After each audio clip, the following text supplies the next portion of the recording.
চট্টগ্রাম চিড়িয়াখানায় জন্ম নেওয়া ৩৩টি অজগরের ছানাকে প্রাকৃতিক পরিবেশে ফিরিয়ে দেওয়া হয়েছে।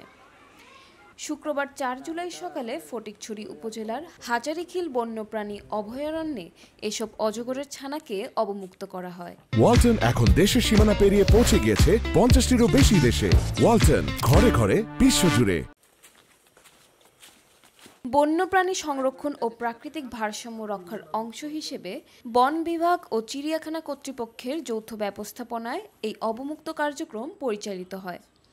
অজগর অবমুক্ত কার্যক্রমে উপস্থিত ছিলেন ফটিকছড়ি উপজেলা সহকারী কমিশনার মোহাম্মদ নজরুল ইসলাম, হাজারীখিল রেঞ্জ কর্মকর্তা শিকদার আতিকুর রহমান এবং চট্টগ্রাম চিড়িয়াখানার কিউরেটর ডক্টর শাহেদ শুভ।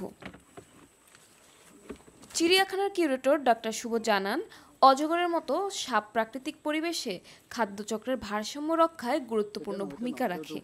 এই ছানাগুলো চিড়িয়াখানায় জন্ম নেওয়ার পর স্বাস্থ্যগত পর্যবেক্ষণ ও উপযুক্ত পরিবেশে মানিয়ে নেওয়ার সক্ষমতা অর্জনের পর বনে অবমুক্ত করা হয়েছে।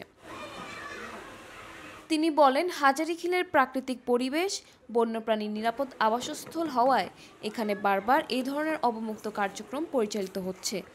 এর মাধ্যমে জীববৈচিত্র্য রক্ষা ও পরিবেশ সংরক্ষণে বড় ধরনের ভূমিকা রাখা সম্ভব হচ্ছে। এই উদ্যোগের মাধ্যমে পরিবেশ ও প্রাণীকুল আরও সুরক্ষিত থাকবে বলে আশাবাদ ব্যক্ত করেছেন প্রকৃতি ও পরিবেশ প্রেমীরা।